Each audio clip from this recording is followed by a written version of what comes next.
నమస్తే welcome to special edition. ప్రస్తుతం యావత్ ప్రపంచంలో ఏం జరుగుతోంది అని చర్చించుకుంటే అందరూ కరోనా కోవిడ్-19 అని మాత్రమే సమాధానం చెప్తారు. ఇదే కాదంటూ ఇదే చాలదు అన్నట్టు రానున్న 10 రోజులు అత్యంత కీలకమా? ప్రతి 5గురిలో ఒకరు కరోనా బారిన పడే ప్రమాదం ఉందా? హైదరాబాద్ టాప్ డాక్టర్లు గ్రూప్ దీని గురించి ఏం మాట్లాడుకుంది? అసలు ముంచుకొస్తున్న పెను ముప్పు నుంచి తప్పించుకునేది ఎలా? అసలు corona plus black fungus is equal to పెను ముప్పు అని అంటున్నారు. అసలు ఇలాంటి పరిస్థితిలో నిజంగా మనం వెళ్ళబోతున్నామా? రానున్న 10-15 రోజుల్లో ఏం కాబోతోంది? ఇదే విషయంపై మనతో మాట్లాడడానికి chest hospital superintendent pulmonologist doctor Mahaboob Khan గారు, అలాగే పీడియాట్రిషియన్ డాక్టర్ ప్రీతం కుమార్ గారు, అలాగే ఎండోక్రైనాలజిస్ట్ డాక్టర్ ఆలపాటి లక్ష్మీ లావణ్య గారు మనతో పాటు ఉన్నారు. నమస్తే అండి, welcome to the discussion. So ప్రస్తుత తరుణంలో ఇప్పుడున్నటువంటి సిచ్యువేషనే అందరినీ చాలా భయపెట్టించేస్తోంది. అసలు ఏజ్తో సంబంధం లేకుండా చిన్నవాళ్ళు, పెద్దవాళ్ళు, ఇంకా యూత్కి ఎక్కువగా ఎఫెక్ట్ పడింది సెకండ్ వేవ్లో. ఇది చాలదన్నట్టు ఇక రానున్న 10 రోజులు చాలా అత్యంత కీలకం.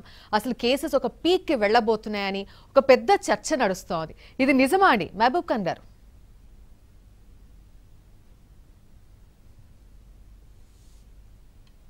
నా ఆడియో వినిపిస్తోందండి?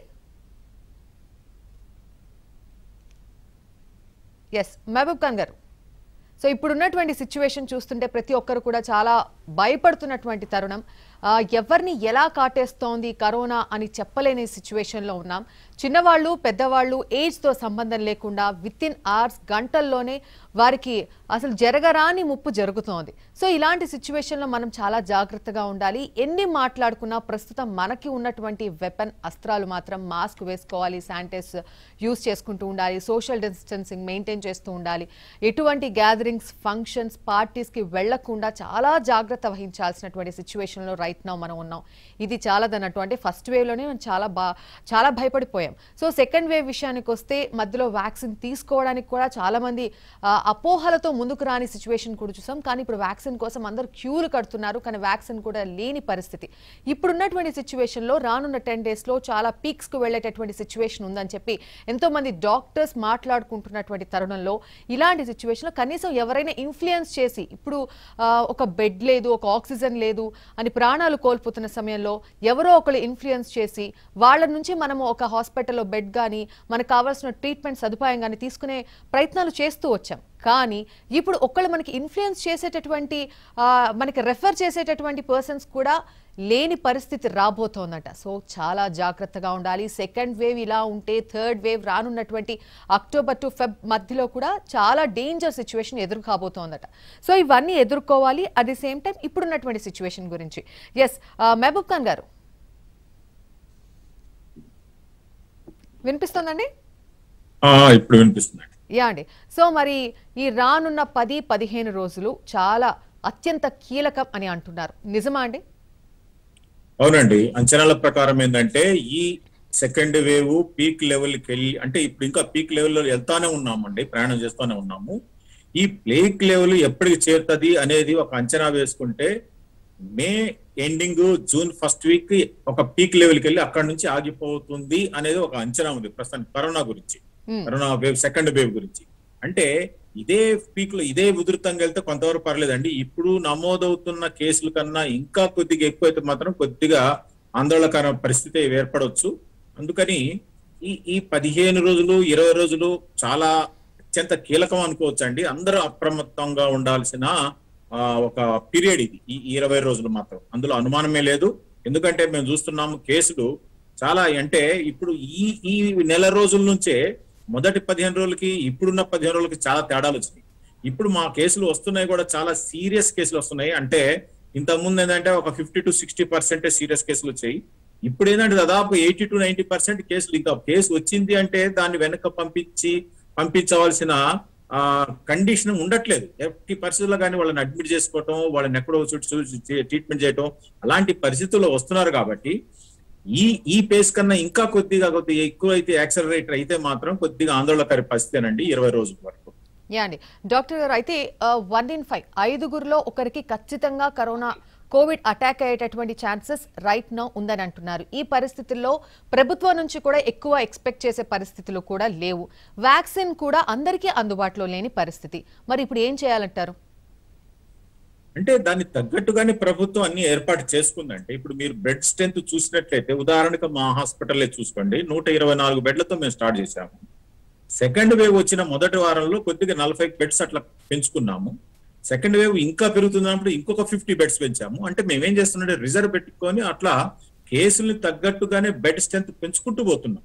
ఇప్పుడు ప్రతి హాస్పిటల్లో ఇట్లా ప్రతి డిస్టిక్ లో కానీ ప్రతి తాలూకాల్లో కానీ బెడ్ స్ట్రెంత్, ఎందుకంటే మన దగ్గర బిల్డింగ్స్ ఉంటే ఆల్రెడీ ఇన్ఫ్రాస్ట్రక్చర్ కొంత ఉంటుంది కాబట్టి ఒక బెడ్ స్ట్రెంత్ పెంచుకుంటే దాని తగ్గట్టుగా మ్యాన్ పవర్ కూడా రిక్రూట్మెంట్ చేసుకుంటున్నాం కాబట్టి ప్రభుత్వ పరంగా ఇలాంటి ఇప్పుడు వచ్చిన వేవులు ఈ కేసుల కన్నా ఇంకా ఎక్కువ వచ్చినా దాన్ని ట్యాకిల్ చేయడానికి అన్ని రకాల చర్యలు తీసుకుంటున్నాం. ఇప్పుడు మా ప్రస్తుతం మా హాస్పిటల్ 230 బెడ్స్ ఉన్నాయి. అంటే 124 నుంచి 230 పెట్టాము. ఇంకా మీరు చెప్పినట్టుగా ఇంకా కేసులు కానీ ఇంకా ఎక్కువ వస్తే ఇంకొక 70 బెడ్లు అరేంజ్ చేయడానికి ఆల్రెడీ మేము స్టార్ట్ చేసాం వర్క్. సో ప్రభుత్వ పరంగా ఎట్లయితే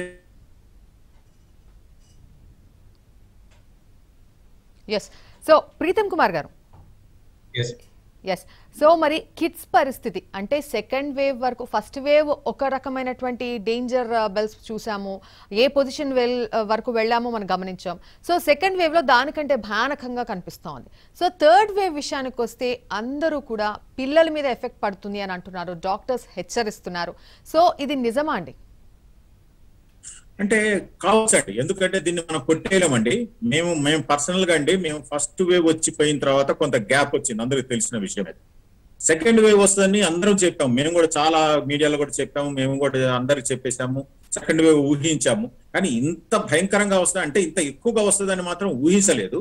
కాబట్టి ఇప్పుడు చేస్తున్నాం కాబట్టి థర్డ్ వేవ్ గురించి వస్తుంది అని అనుకోవటమే మంచిదండి. ఎందుకంటే రాదు అనుకునే దానికన్నా ప్రిపేర్ కాకుండా ఉండటం కన్నా వస్తుంది అనుకొని అంటే దానికి తగ్గట్టుగానే మనం ప్రిపేర్ ఉండటం మంచిది. దాదాపుగా ఈ సెకండ్ వేవ్ కన్నా ఎక్కువగానే వస్తుంది థర్డ్ వేవ్. అంటే ఫస్ట్ సెకండ్ వేవ్ లో చిన్నపిల్లలు ఎఫెక్ట్ కాలేదు, కానీ థర్డ్ వేవ్ లో చిన్నపిల్లలు ఎఫెక్ట్ కావచ్చు అనేది కూడా ఒక చిన్న అంచనా ఉంది. కాబట్టి దానికి తగ్గట్టే మనం అంతా ప్రిపేర్ గా అయితేనే మంచిది. ఉదాహరణ చూడండి, ఫస్ట్ వేవ్ లో స్త్రీలు కానీ తర్వాత యువకులు కానీ పెద్ద ఎఫెక్ట్ కాలేదు, పెద్ద మరణాలు కూడా లేవు.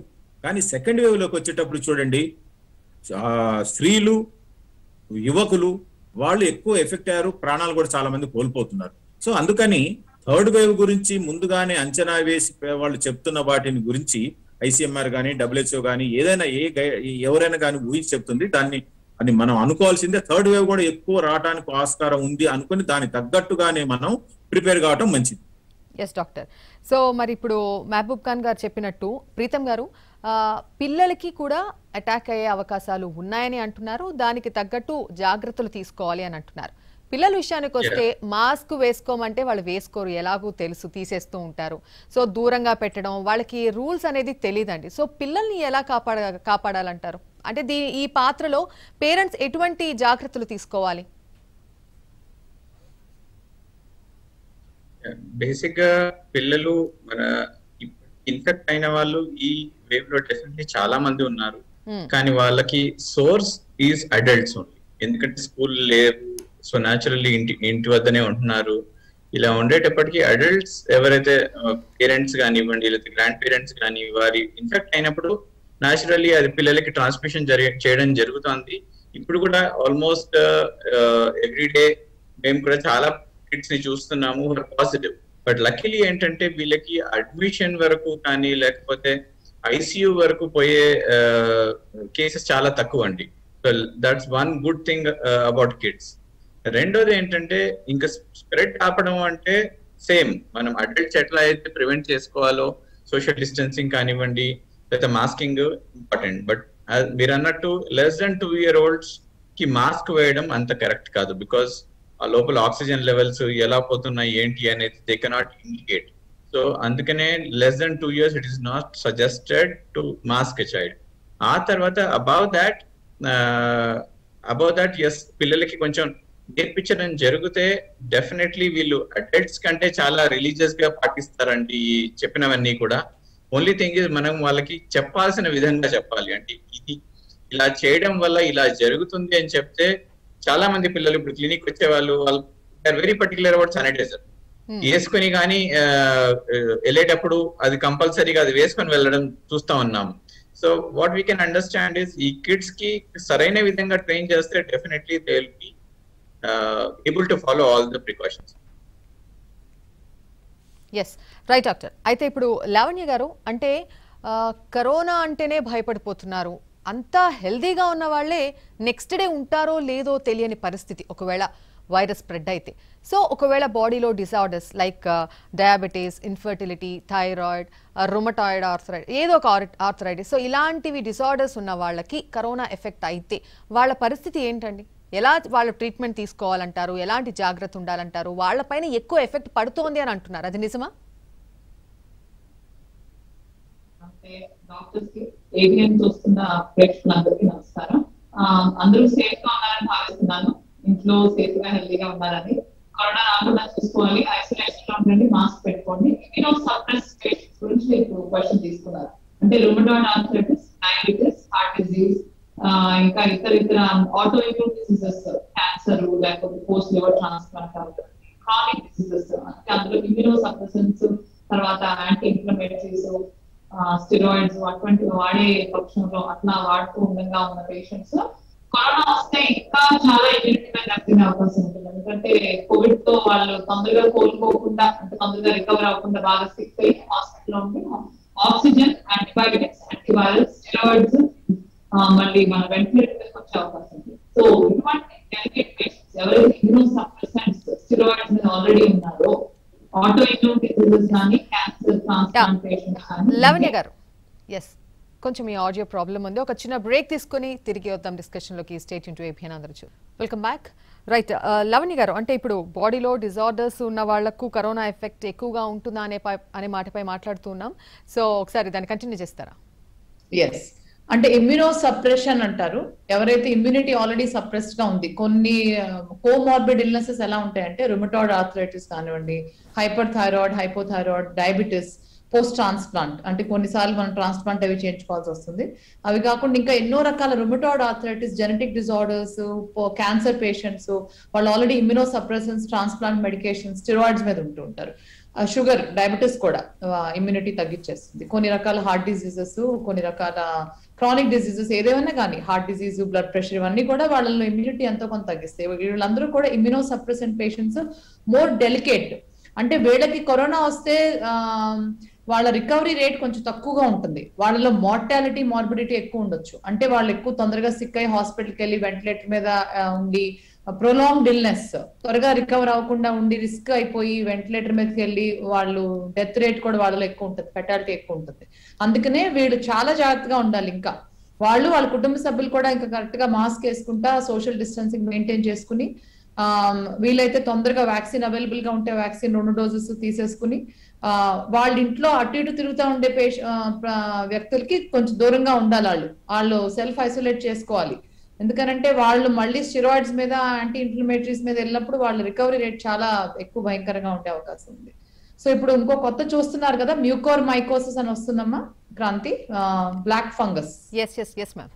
బ్లాక్ ఫంగస్ అనేది ఇప్పుడు చూస్తున్నాం. దానికి కూడా మెయిన్ రీజన్స్ ఏంటంటే డయాబెటీస్ ఉన్నవాళ్ళు, డయాబెటీస్ కంట్రోల్ లేకుండా HbA1c 10 అబవ్ ఉన్నవాళ్ళు, కోవిడ్ వచ్చినాక 22 డేస్ తర్వాత మీన్ యావరేజ్ గా ఈ ఫంగస్ బయటపడుతుంది. ఇది ఒక రకమైన ఫంగస్. ఈ ఫంగస్ మన బాడీలోకి ఎందుకు ఎంటర్ అవుతుందంటే బాడీలో ఇమ్యూనిటీ తక్కువగా ఉన్నప్పుడు.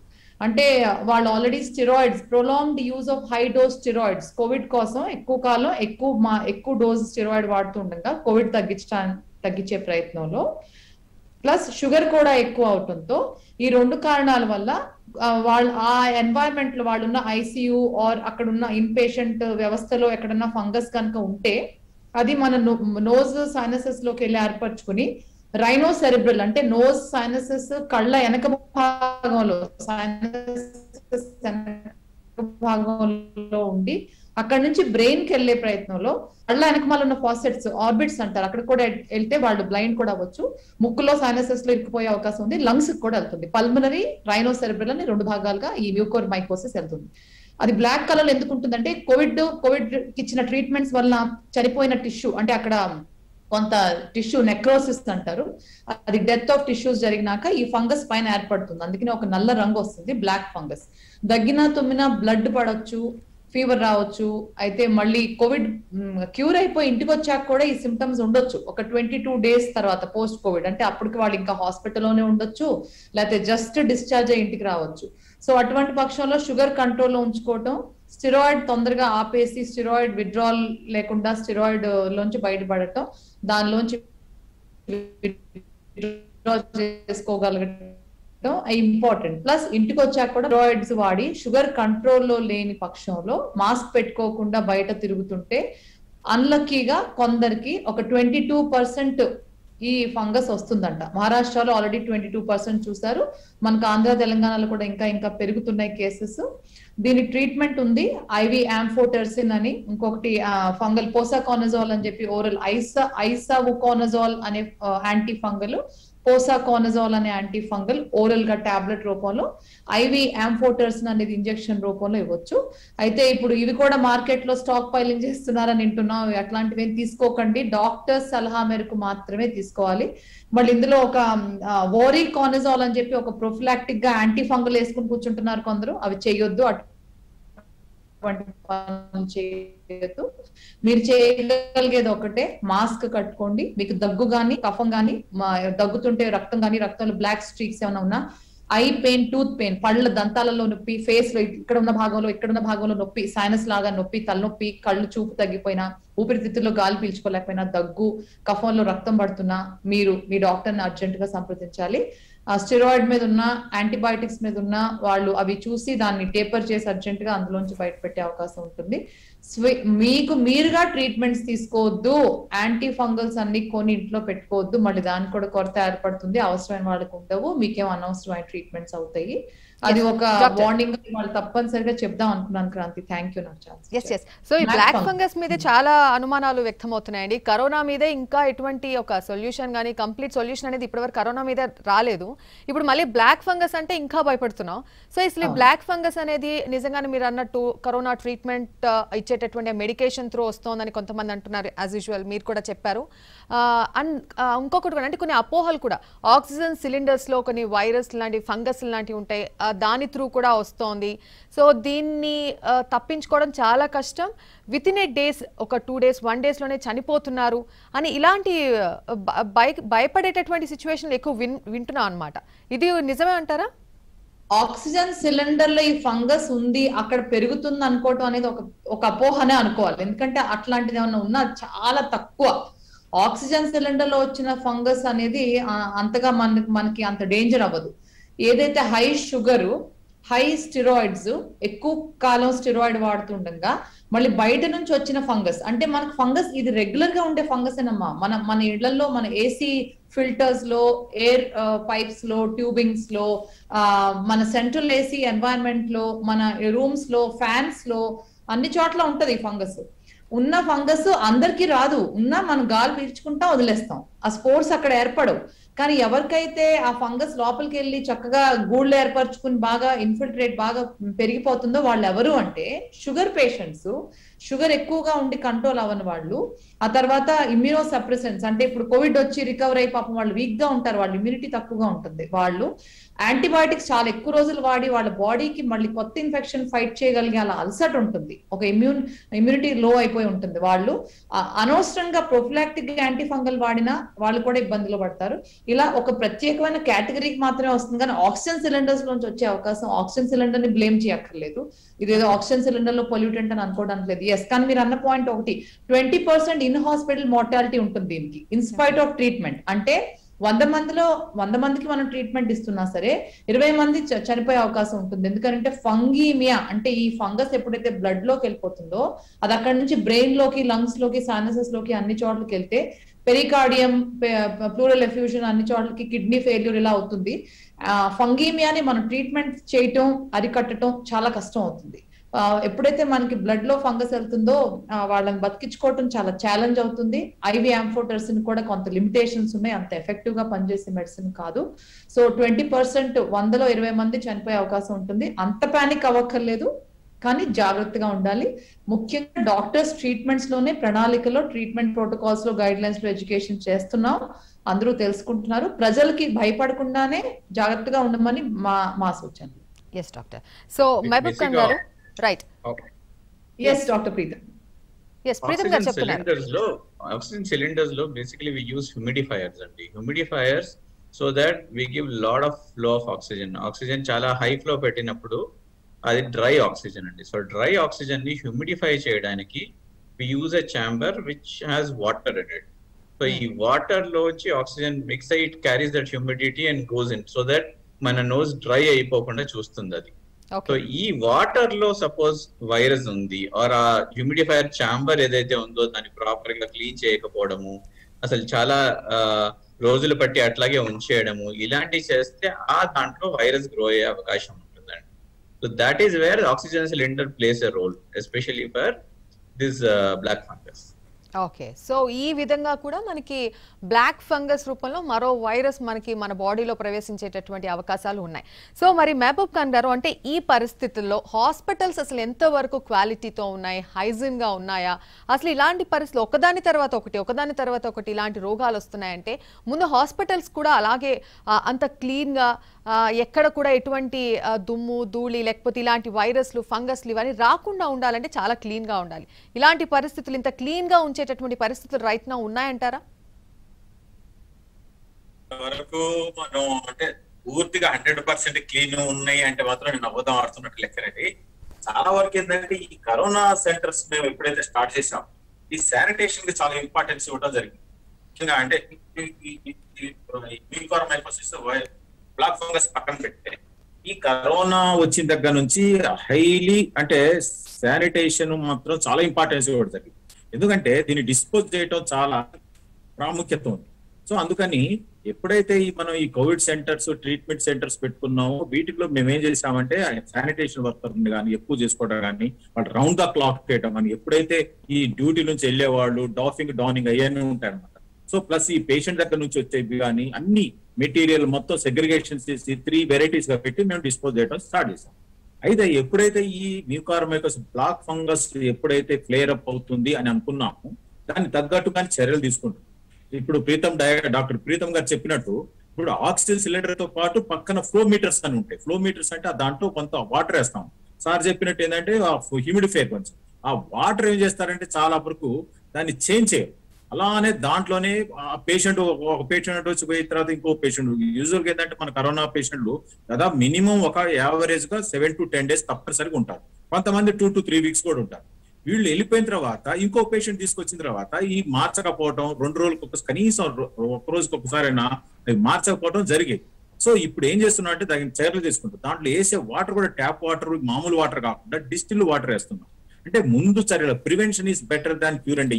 ఈ ఫంగస్ వర్క్ అయితే మా డాక్టర్ లావణ్య గారు చెప్పినట్టు కూడా ఈ ఎక్కడ పడితే అక్కడ ఉంటుందండి. ఆకుల్లో ఉంటుంది, మాన్యూర్ లో ఉంటుంది, ఏసీ మిషన్ లో ఉంటుంది, కూలర్స్ లో ఉంటుంది, ప్రతి హాస్పిటల్లో ఉంటాయి. అందుకని ఏం చేయాలంటే ముందు జాగ్రత్త చర్యలుగా ఎక్కడి నుంచి ఈ సోర్స్ వస్తుందో ఆ సోర్స్ ని ఎట్లా కంట్రోల్ చేయాలో దాని గురించి మేము దృష్టి సారించాము.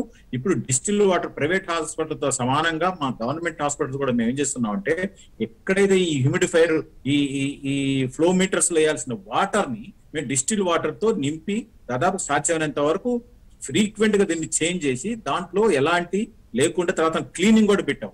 ఇప్పుడు ఒక టీం కూడా ఫామ్ అయిందండి, ఆక్సిజన్ ఆడిట్ టీమ్ అని కూడా ఫామ్ అయింది. సో వాళ్ళు ఏం చేస్తారంటే కంటిన్యూస్ గా ఈ హాస్పిటల్స్ చేసి వాళ్ళు పీపీ కిట్స్ చేసుకొని లోపలికి వెళ్ళి ఈ ఆక్సిజన్ సప్లై చేసే మిషన్స్ ఎక్కడ ఉన్నాయో వాటిని వెరిఫై చేసి దాంట్లో నుంచి ఏమైనా ఫంగస్ ఉందా ఏంటి అనేది రెగ్యులర్ గా చెక్ చేయడానికి కూడా ఒక టీం తయారు చేసుకున్నాం. ఇలా మా వరకు మాకు సాధ్యమైనంత వరకు మాకు అందుబాటులో ఉన్న మ్యాన్ పవర్ కానీ వేరే టెక్నికల్ పర్సన్స్ ని తీసుకొని ఈ ప్రివెన్షన్ గురించి రాకుండా చేసుకోవటానికే మేము అన్ని ప్రయత్నాలు ప్రస్తుతం చేస్తున్నాము. కానీ కేసులు కానీ వస్తా ఉన్నాయి. ఇవి ఏంటంటే ఇప్పుడు షుగర్ పేషెంట్లు ఈ కరోనాతో బాధలు పడుతున్నారు. వచ్చిన తర్వాత కూడా మేము స్టెరాయిడ్ ఇవ్వాల్సి వస్తుంది. స్టెరాయిడ్స్ ఇవ్వటం, షుగర్ కంట్రోల్ కాకపోవటం, ఇవన్నీ కలిపి దీని వల్లనే ఈ ఫంగస్ బ్లాక్ ఫంగస్ అనేది కాస్త కొద్దిగా ఇప్పటి నుంచే కొద్దిగా తయారైంది. కాబట్టి ఇది కానీ ఉధృతంగా పోతే ఏంటంటే దీని ట్రీట్మెంట్ కాస్త చాలా ఎక్కువ కాలం ఉంటుంది, అంత స్పెసిఫిక్ గా ఉండదు. తర్వాత మేము స్లో రిజల్ట్స్ ఉంటాయి. దీంట్లో కొంతమందికి ఆపరేషన్ చేయాల్సి వస్తుంది. సో ఇవన్నీ దృష్టిలో పెట్టుకొని మేము ఏం చేసామంటే కొన్ని ఎక్కడి నుంచి అయితే ఈ సోర్స్ వస్తుంది, ఎంతవరకు మనం ప్రివెంట్ చేయగలము అంతవరకు మేము అన్ని చర్యలు తీసుకుంటున్నాం ప్రస్తుతం మా హాస్పిటల్స్. ఎస్, అంటే మీ హాస్పిటల్లో ఇప్పటి వరకు ఈ కేసెస్ డిటెక్ట్ అయ్యాయండి? ఇప్పుడు మీరు అన్నారు వస్తున్నాయి అయినా సరే కేసెస్ అని. రైట్ నో బ్లాక్ ఫంగస్ కి రిలేటెడ్ కేసెస్ ఏమైనా వచ్చాయా? వచ్చినాయండి, ఎందుకు రాలేదు? ఒకటైతే ఒక ఐ మామూలు స్వెల్లింగ్ అయిపోయింది, sent for the surgical opinion to Gandhi hospital. తర్వాత ఇప్పుడే మాకేందంటే పై అధికారుల నుంచి ఆదేశాలు వచ్చినాయి. ఈ ఎక్కువగా ఏంటంటే డాక్టర్ లావణ్య గారు చెప్పినట్టు ఈఎన్టీకి సంబంధించిన సైనసైటిస్, ముక్కులో కానీ సైనసైటిస్ ప్లస్ కన్ను, ఈ రెండు ఎక్కువగా వస్తున్నాయండి. ఇంకా బ్రెయిన్ కి వచ్చిన కేసులు ప్రస్తుతానికి అయితే మా దగ్గర లేవు. దాదాపుగా 3 నుంచి 4 కేసులు మాకు అంటే సింపుల్ ఇన్ఫెక్షన్ తో ఉన్నాయి మా దగ్గర. అయితే ఇవి కంటికి సోకిన తర్వాత కన్ను చూపు పోవటం ఏమవుద్దంటే ఇక దాన్ని ఆపరేషన్ చేస్తే ఆ కన్ను వరకు తీయాల్సి వస్తుంది. లేకపోతే ఏమవుద్దంటే ఈ ఫంగస్ అంతా బ్లడ్ లోకి వెళ్ళి ఈ డిసిమినేటెడ్ ఫంగల్ ఇన్ఫెక్షన్ లాగా వస్తుంది. అంటే డిసిమినేటెడ్ అంటే బాడీలో ప్రతి ఆర్గాన్కి వెళ్ళిపోతుంది. అప్పుడు ఇక చాలా మోర్టాలిటీ చాలా ఎక్కువ ఉంటుంది. సో అందుకని ఇనీషియల్ స్టేజ్ లోనే ఇది ఈఎన్టీకి సంబంధించిన అంటే ముక్కు పక్కన ఉన్న సైనసైటిస్ దాని వరకే ఉందా, అయితే ఈఎన్టీకి పంపించుకోవటం. కంటి వరకు సోకిందంటే కంటికి అంటే ఆ సరోజిని హాస్పిటల్ పంపించడం. తర్వాత అలా కాకుండా కళ్ళు, ముక్కు, తర్వాత ఇవి బ్రెయిన్ కూడా సోకింది అంటే మల్టీ డిసిప్లినరీ యాక్షన్ ఎక్కడైతే అవసరం ఉందో వాళ్ళని గుర్తించి గాంధీకి పంపిస్తున్నాం. అయితే మా దగ్గర ఉన్న ప్రస్తుతం కేసులు ఏంటంటే ఇనీషియల్ స్టేజ్ లో ఉన్నారు కాబట్టి వాటిని మేము ట్రీట్మెంట్ చేస్తున్నాము. తర్వాత వీటికి కొంత సర్జరీ కూడా అవసరం పడుతుంది కాబట్టి సర్జికల్ ఇంటర్వెన్షన్ కూడా పంపించుకుంటున్నాం. ఓకే డాక్టర్, అయితే ఈ బ్లాక్ ఫంగస్ అనేది కరోనా నుండి పుట్టిందా, లేకపోతే ఇంతకు ముందు కూడా ఇలాంటి కేసెస్ ఏమన్నా రికార్డ్స్ లో ఏమన్నా ఉన్నాయా డాక్టర్? ఇంతకు ముందు నుంచే ఉందంటే ఇది కొత్తది ఇది కాదు. కాకపోతే ఏంటంటే ఈ కరోనా వచ్చిన తర్వాత ఈ బాడీలో డాక్టర్ లావణ్య గారు చెప్పినట్టు ఈ బాడీలో ఇమ్యూనిటీ మొత్తం తగ్గిపోయే పరిస్థితి ఎక్కువ ఉంది కాబట్టి ఈ ఫంగస్ ఇన్ఫెక్షన్ కూడా వస్తున్నాయి. సో ఫంగస్ ఇన్ఫెక్షన్ రావడానికి కారణాలు డాక్టర్ గారు వివరించారు. మొత్తం ఏ కండిషన్లు ఎవరెవరికి వస్తున్నాయి, ఎందుకు వస్తుంది అని చెప్పారు. కాకపోతే ఏంటంటే కరోనా వైరస్ ఇట్ సెల్ఫ్ అది బాడీ యూనిట్ తగ్గిస్తుంది. దాని తగ్గట్టు మనం స్టిరాయిడ్ ఇస్తున్నాం. ఇందులో ఈ డబుల్ ఎడ్జ్డ్ అంటే 2 వైపునే అనమాట. ఈ 2 కారణాల వల్ల చాలా వరకు ఏమైందంటే బాడీలో ఇమ్యూనిటీ తగ్గుంది కాబట్టి ఈ ఫంగస్ దాదాపుగా ఈ ప్రకృతిలో ఎక్కడో ఉంది. ఇప్పుడు వ్యవసాయం చేసే వాళ్ళు వాళ్ళలో కూడా ఉంటుందండి, వాళ్ళలో ఉంటాయి. ఇప్పుడు స్కిన్ మా దగ్గరకి ఇంత ముందు కరోనా లేనప్పుడు స్కిన్ ఇన్ఫెక్షన్ తో వచ్చేవాళ్ళు. అంటే అక్కడ ఏమైనా గాయం అయితే ఆ గాయం చుట్టూ బ్లాకిష్ గా తయారై చాలా మంది ఈ వ్యవసాయం చేసే వాళ్ళు వచ్చారు. ఇది అంత ముందు కూడా ఉంది, ఇది కొత్త జబ్బేమి కాదు. కాకపోతే ఇప్పుడు కరోనా వచ్చి స్టిరాయిడ్స్ వాడి ఈ ఇమ్యూనిటీ తగ్గిపోవటం వల్ల ఈ మ్యూకార్మైకోసిస్ అంటే ఈ బ్లాక్ ఫంగస్ వచ్చి కూర్చుంది కాబట్టి ఆ కూర్చోడానికి అవకాశం వచ్చింది. ఎందుకంటే పేషెంట్లు కరోనాతో ఉన్నారు, స్టిరాయిడ్స్ అవుతున్నారు. సో ఇది కొత్త జబ్బేమి కాదు, పాతదే. కాకపోతే ఈ కండిషన్స్ వల్ల ఫ్లేర్ అప్ అయిపోయింది. ఎస్ డాక్టర్, అయితే ఇప్పుడు లావణ్య గారు, ఇప్పుడు ఈ బ్లాక్ ఫంగస్ మీద చాలా డౌట్స్ రైజ్ అవుతున్నాయండి. అంటే ఫస్ట్ టైం కరోనా అటాక్ అయ్యి దాని నుంచి తప్పించుకొని అంటే దాని మీద జయించిన తర్వాత సెకండ్ టైం కరోనా అటాక్ అయిన వాళ్ళకి ఈ బ్లాక్ ఫంగస్ ఎక్కువగా అటాక్ అవుతోంది. ఒకవేళ వాళ్ళకి ఈ బ్లాక్ ఫంగస్ వస్తే ఇమ్మీడియట్ గా చనిపోతున్నారు. అంటే ఇది నేను భయపెట్టడానికి కాదు, ఇది తప్పు అంటే వాళ్ళకి కాస్త హోప్స్ ఉంటాయి, లేదు నిజం అంటే కాస్త జాగ్రత్త పడతారు. అంటే ఇప్పుడు కరోనా అనేది వైరస్, బ్లాక్ ఫంగస్ అనేది ఫంగస్. అది ఎందుకు వచ్చిందంటే కరోనా గురించి కాదు, కరోనాలో వాడిన యాంటీబయాటిక్స్ కొంచెం strong, unnecessary, prolonged or maybe necessary, చాలా రోజులు ఎక్కువగా వాడిన యాంటీబయాటిక్స్ తో వచ్చిన ఇమ్యూనిటీ లోపం, స్టెరాయిడ్స్ ఎక్కువ డోస్ లో ఎక్కువ రోజులు వాడితే ఇమ్యూనిటీ లోపం, దానికి తోడుగా షుగర్ ఉన్న పేషెంట్స్ కి షుగర్ కంట్రోల్ చేయలేకపోయిన పరిస్థితిలో ఇది కూడా ఇంకొకటి ఫ్యూల్ లాగా యాడ్ అవుతుంది కనుక మళ్ళీ కోవిడ్ వచ్చిన తర్వాత వీక్నెస్ నుంచి రికవర్ కాక వాళ్ళు మంచి ఆహారం, మంచి గాలి, ఎక్సర్సైజ్, వాళ్ళలో ఇన్నేట్ ఇమ్యూనిటీ కూడా వాళ్ళకి డెవలప్ అవ్వాలి కదా, వాళ్ళు కోలుకోవాలి కదా. కోలుకోవటం, రికవరీ అనేది చాలా ఇంపార్టెంట్ ఎవరికైనా సరే. నిద్రాహారాలు అవన్నీ కూడా చాలా, ఇంటికి వెళ్ళిపోయి వాళ్ళు చక్కగా డిశ్చార్జ్ అయినాక మామూలుగా అయిపోవాలి. ఇది అవుతూ ఉండగా ఒక మిస్టేక్ జరుగుతుంది క్రాంతి. ఏం జరుగుతుందంటే వాళ్ళందరూ కూడా ఇంటికి వెళ్ళే డిశ్చార్జ్ మెడిసిన్స్ లో ప్రెడ్నిజోన్, డెక్సామిథాజోన్, ఓమ్నాకాటిల్ ఇట్లాంటి స్టెరాయిడ్స్ రాస్తున్నారు. ఇవి టేపరింగ్ డోస్ రాస్తున్నారు. అంటే ఇవాళ 5 mg, రేపు 2.5 mg, ఎల్లుండి 1 mg, ఆ తర్వాత ఆల్టర్నేటివ్, ఆ తర్వాత స్టాప్ చేయమని రాస్తారు. ఈ పేషెంట్స్ కి పాపం తెలియక ఉన్న డోసు అలా వాడేసుకుంటున్నారు 15 రోజులు 20 రోజులు. అలాంటి వాళ్ళకి ఎక్కువగా వచ్చిందని స్టడీ. 22 days తర్వాత almost 70% of the patient on prolonged high dose of steroids. అంటే డిశ్చార్జ్ ప్లాన్ సరిగ్గా ఎస్టాబ్లిష్ చేయాలి మనం డాక్టర్స్ గా. తర్వాత మళ్ళీ ఫాలో అప్ కేర్ ఉండాలి. వాళ్ళకి ఎవరైనా ఫోన్ చేసి అడగాలి. మన ట్రైనీస్ కానీ, ఎవరైనా డిఎన్బి ఫెలోస్ కానీ, ఆ హాస్పిటల్ ఎవరైతే మనతో పాటు టీం ఉన్నారో, నర్సెస్ కానీ, అడ్మిన్ కానీ, ఆశా వర్కర్, ఎవరో ఒకరు సంబడి కాల్ చేసి మీరు ఇవి కరెక్ట్ గా వాడారా, ఆపేశారా అని అడగాలి. లేదంటే రివ్యూకి పిలవాలి. మళ్ళీ ఒక వారంలోనే రివ్యూ విజిట్ పిలిచి మళ్ళీ మన అన్ని దాన్ని కరెక్ట్ గా మాట్లాడుకోవాలి. హాస్పిటల్లో ఉన్న పేషెంట్స్ అర్జెంట్ గా ఇంటికి వెళ్ళిపోయే హడావుల్లో ఉంటారు. వాళ్ళు వాళ్ళ కుటుంబ సభ్యులు బిల్లు కట్టి తొందరగా తీసుకెళ్లిపోవాలి, చీకటి పడిపోతుంది, దూరం వెళ్ళాలి, ఇంకో ఊరు వెళ్ళాలి అంటూ ఉంటారు. ఆ టైంలో సరిగ్గా వినరు. డిశ్చార్జ్ ప్లాన్ సరిగ్గా వినకపోతే వచ్చిన పెద్ద ప్రాబ్లం ఏమో అనుకుంటున్నా. ఇది అడ్మినిస్ట్రేటివ్ గా డాక్టర్స్ కొన్ని ఆర్గనైజేషనల్ స్కిల్స్, మనకు ఆ టైంలో టైం ఉండదు, అందరు పేషెంట్స్ కి మంచి ట్రీట్మెంట్ ఇవ్వాలని ఆలోచిస్తాం, కానీ ఎక్కడో కొన్ని పొరపాట్లు జరుగుతూ ఉంటాయి. ఈ పొరపాట్లు లేకుండా జాగ్రత్తగా చూసుకోవాలి. Prolonged use of steroids, uncontrolled diabetes. Hospital ఏమవుతుందంటే క్రాంతి, హాస్పిటల్ అందరికీ ఇన్సులిన్ పెడుతున్నారు షుగర్లు ఎక్కువగా ఉండి. డిశ్చార్జ్ అయ్యేటప్పుడు మీ పాత మందులు మీరు వాడుకోండి, వెళ్ళండి మీ డయాబెటిస్ డాక్టర్ దగ్గర చూపించుకోండి అంటున్నారు. నేను ఒక ఎండోక్రినాలజిస్ట్ కాబట్టి ఇట్లాంటి కాన్సల్ట్స్ ఎక్కువగా చూస్తుంటాను కాబట్టి చెప్తున్నాను. డయాబెటిస్ మా స్పెషాలిటీ కనుక మేము ఇప్పుడు రోజుకు ఒక 40 ఆన్లైన్ కాన్సల్ట్స్ చూస్తున్నాం. అంటే కేవలం ఫోన్ మీద, వాట్సాప్ మీద చూస్తున్నాం.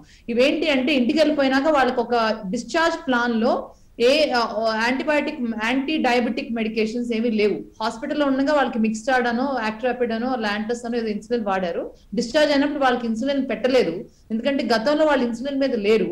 ఇప్పుడు పాత మందులు వేసుకోమని పెట్టారు. పాత మందులే వాళ్ళకి సరిపడట్లా. స్టిరాయిడ్ ఉండటంతో వాళ్ళ షుగర్ చాలా ఎక్కువగా ఉంటున్నాయి. షుగర్స్ ఫాస్టింగ్ లోనే 300, తిన్నాక 400 ఉంటున్నాయి. అట్లాంటి పేషెంట్స్ కి ఈ స్టిరాయిడ్ ఇమ్యూనిటీ సప్రెస్డ్, స్టిరాయిడ్ మళ్ళీ షుగర్ కంట్రోల్ లేకపోవడం అన్నిటికంటే ముఖ్యమైన కారణం. దీన్ని కోవిడ్ ని మనం బ్లేమ్ చేయక్కర్లా. కోవిడే కాదు, టీబీ పేషెంట్ అవనివ్వండి, ఇంకెటువంటి పేషెంట్ కైనా స్టెరాయిడ్ ఒకటి కంటిన్యూగా పెట్టి చాలా రోజులు వదిలేస్తే వాళ్ళకి మ్యూకోర్మైకోసిస్ రావచ్చు. కాకపోతే కోవిడ్ లో మనకి ఇంత హై ట్రాన్స్మిషన్ ఉండి అందరూ కూడా ఇప్పుడు పాండమిక్ రైజ్ లో ఉన్నాం కాబట్టి, కోవిడ్ తర్వాత ఈ పేషెంట్స్ ఎక్కువగా చూస్తున్నాం కాబట్టి ఇది పెద్ద డిస్కషన్ అయింది. అలానే అందరూ మరణిస్తారని అనుకోకండి. గుడ్ ట్రీట్మెంట్, మంచి డిశ్చార్జ్ ప్లాన్, డిశ్చార్జ్ అయిన వెంటనే correct review plan, follow up care ఉంటే ఈ పేషెంట్స్ కూడా అందరికీ ఈ సిమ్టమ్స్ తెలియాలి. టీవీ మాధ్యమం ద్వారా మీరు ఈ సిమ్టమ్స్ తెలియపరచడం మంచి పని చేశారు. సిమ్టమ్స్ అందరికీ తెలిస్తే కొంచెం విజిలెంట్ గా ఉంటారు. మన లిస్ట్ లో స్టెరాయిడ్స్ ఉన్నాయో లేదో చూడండి డాక్టర్ గారు అని కూడా అడుగుతున్నారు కొందరు మమ్మల్ని. అవేవో బ్లాక్ ఫంగస్ వస్తుందంట కదా, మా షుగర్ చూడండి, మా మందులు చూడండి అంటున్నారు. అట్లా ఎవరో ఒకరికి చూపించుకుంటే అది బాగుంటుంది. దాంతో మనం మార్టాలిటీ తప్పించుకోవచ్చు. కానీ గట్టిగా కొడితే మాత్రం ఈ ఫంగల్ ఇన్ఫెక్షన్ ప్రమాదకరంగానే ఉంటుంది. ఓకే, అంటే మీరు అన్నట్టు ఇప్పుడున్నటువంటి సిచ్యువేషన్ లో కోవిడ్ పేషెంట్సే కాకుండా ఎవరైనా సరే ప్రస్తుతానికి స్టెరాయిడ్స్ అనేది మానేయడమే బెస్ట్ అంటారా? అందరూ మానకూడదు. ఎవరికైతే స్టెరాయిడ్స్ అవసరమో వాళ్ళు తీసుకోవాలి. డాక్టర్ ప్లాన్ ప్రకారంగా ఉండాలి. Case based management. ఒక్కొక్కళ్ళ పేషెంట్ కి ఆ డాక్టర్ ఇచ్చిన ఆ ప్రత్యేక ట్రీట్మెంట్ అన్నమాట. ఇది మనం జనరలైజ్ చేయడానికి పనికిరాదు. ఇప్పుడు మేము విన్నాం తెలంగాణలో ఒక హెల్త్ కిట్స్ ఇచ్చారని. అందులో doxycycline, ivermectin, Dolo, pulse oximeter, temperature, Zincovit, Limcee ఇట్లా ఇచ్చారు. అందులో ఒక 5 days తర్వాత తగ్గకపోతే ఎంపీఎస్ అని మిథైల్ ప్రెడ్నిజోలోన్ ఒక 5 days కోర్సు, చిన్న డోజే 5 mg per day ఇచ్చారు. ఆ చిన్న డోజులు ఉపయోగపడవమ్మా. నిజంగా మనకి కోవిడ్ కి మనం వేసుకోవాలి అంటే డెక్సామెథాజోన్ 6 mg per day వేసుకోవాలి. దానికి equivalent ప్రెడ్నిజోన్ 40 mg twice a day. 5 mg సరిపోదు. అలానే మంచి డోస్ ఇవ్వాలి. ఇస్తే కరెక్ట్ గా ఇవ్వాలి, డాక్టర్ మేరకు ఇవ్వాలి. చిన్న డోస్ ఒక 5 days ఇద్దామని హెల్త్ కిట్ లో పెట్టేసి వేసుకోమంటే దాంతో ఏమవుతుందంటే అటు ఇటు కాని ఇది వస్తుంది. అటు ఇటు కాకుండా షుగర్ పెరుగుతుంది. అసలు మనకి వైరస్ పెరగకుండానే ముందే స్టెరాయిడ్ ఇచ్చేస్తే ఇంకా వైరస్ ఇంకా వేగంగా పెరుగుతుంది. ఎందుకంటే మనం ఒక ఫ్యూల్ వేసినట్టు అనమాట. కిరోసిన్ మండుతూ ఉండగా కిరోసిన్ పోసినట్టు ఉంటుంది. స్టెరాయిడ్స్ ఏమవుతుందంటే బాడీలో ఇంకా వైరస్ ఇంకా వేగంగా పెరిగే అవకాశం ఉంటుంది. వైరస్ ఫుల్ గా పెరిగి తగ్గిపోతా ఉండగా, ఇన్ఫ్లమేషన్, సైటోకైన్ రష్ ఉండగా ఇవ్వాల్సిన స్టెరాయిడ్ ని ముందు ఇస్తే చాలా ప్రమాదం అవుతుంది. అలానే తర్వాత ఇచ్చేది కూడా ప్రొలాంగ్డ్ గా తెలియకుండా ఎక్కువ రోజులు తీసుకున్నా ప్రమాదం అవుతుంది. స్టెరాయిడ్స్ అనేవి 2 వైపులా పొదునున్న కత్తి. ఆ కత్తి ఓన్లీ కత్తి వాడే వాళ్ళకే తెలుస్తుంది ఎలా వాడాలి అనేది. ఆ కత్తి లేకుండా పని జరగదు. కానీ కత్తిని ఎలా వాడాలో ఆ డాక్టర్స్ కి తెలుసు కాబట్టి కరెక్ట్ గా కేస్ బేస్డ్ మేనేజ్మెంట్. ఏ పేషెంట్ కి ఆ డాక్టర్ మేనేజ్మెంట్ ప్రత్యేకతగా చూడాల్సిన విషయం. అది జనరలైజ్డ్ టాపిక్ కానే కాదు. Yes doctor, yes.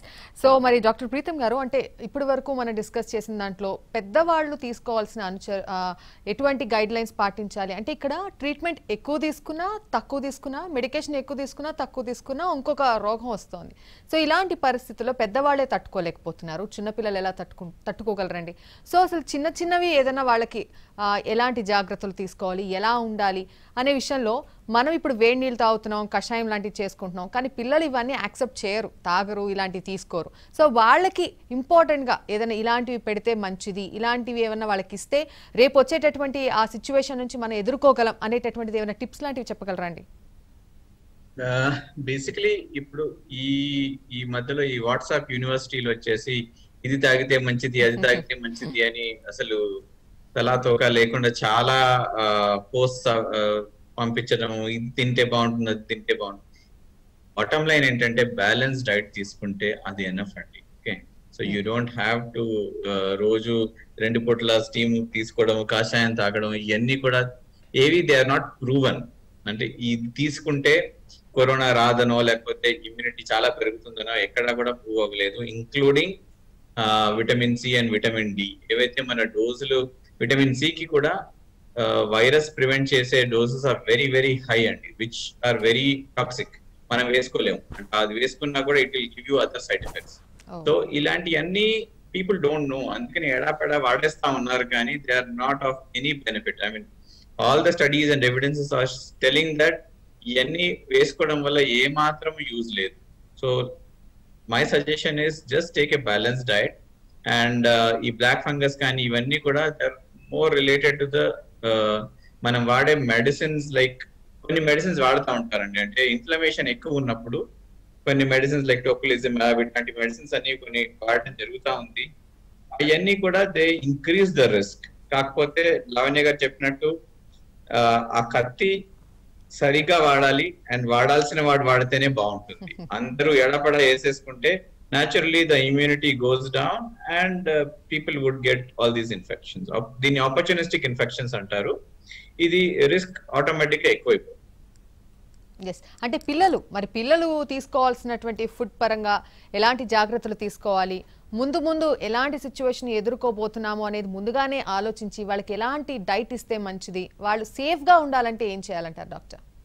హెల్దీగా లక్కీగా పిల్లల్లో చాలా మైల్డ్ గా వస్తుందండి. మేము స్టీరాయిడ్స్ వాడిన దాఖలాలు లాస్ట్ సపోజ్ ఈ వేవ్ స్టార్ట్ అయ్యి 2 months అయింది. సో మేము స్టీరాయిడ్స్ పిల్లల్లో ఇచ్చిన దాఖలాలు 1 or 2, అంటే అంతకంటే ఎక్కువ మంది పిల్లల్లో స్టీరాయిడ్స్ అయితే ఇవ్వలేదు. సో న్యాచురల్లీ వాళ్ళకి black fungus part of it is definitely better for them because we don't use so many steroids. And second thing is ఈ షుగర్ కంట్రోల్ కూడా లక్కీగా పిల్లల్లో బెటర్ గానే ఉంటుంది. Their body can take it in a better way. That ways they are better off. కాకపోతే కొంచెం మంచిగా healthy diet like ఆకుకూరలు ఎక్కువ తీసుకోవడము అండ్ స్ప్రౌట్స్ ఇలాంటివి తీసుకుంటే where you have natural sources of vitamins ఉంటాయి కాబట్టి fruits, all these things are better for your general well being, not as such to prevent corona or anything. కాకపోతే general గా హెల్తీగా ఉండడానికి ఇవి హెల్ప్ చేస్తాయండి. ఎస్, సో లావణ్య గారు, అంటే చివరిగా డిజార్డర్స్ ఉన్న వాళ్ళు, అంటే డయాబెటీస్ ఇవన్నీ ఉన్న వాళ్ళు మందులు వాడుతూ ఉంటారు. సో ఈ మెడిసిన్స్ వాడుతున్న వాళ్ళు ఇటు వ్యాక్సిన్ తీసుకోవాలన్నా, ఒకవేళ కరోనాకి ట్రీట్మెంట్ తీసుకోవాలన్నా భయపడుతున్నారు, వీటి వల్ల ఇంకా ఎఫెక్ట్ ఉంటుందని. So at that time medicines ని అక్కడికక్కడ బ్రేక్ చేయాలని అది అపోహ, నిజమా? అసలు దాని మీద ఒక క్లారిటీ ఇస్తారా ప్లీజ్? అపోహే. ఎందుకంటే చాలా మంది మేము డయాబెటీస్ మెడిసిన్స్ మీద ఉన్నాం, వ్యాక్సిన్ తీసుకోవచ్చా అని మా దగ్గర కాన్సల్ట్స్కి వచ్చారు ఈ లాక్డౌన్ కంటే ముందు. అది అసలు ఎంత అంటే ఎన్నిసార్లు ఎడ్యుకేట్ చేసినా సరే ఎటువంటి మందులున్నా మీరు వ్యాక్సిన్ తీసుకోవచ్చు, షుగర్ వరకు, at least sugar, BP, heart disease, ఏవో కొన్ని ప్రత్యేకత ఉంటాయి. మీ డాక్టర్స్ మీకు ఆల్రెడీ చెప్తారు. కొన్ని రుమటాలజీ మందులు, ట్రాన్స్ప్లాంట్, కీమోథెరపీ, కొన్ని ప్రత్యేకమైనవి కొన్ని ఉన్నాయి. వాటికి ఆ కోర్స్ అయ్యేదాకా ఆగమని చెప్తారు. అవి కూడా కొందరికి బాగా సివియర్ అలర్జీస్ ఉంటాయి.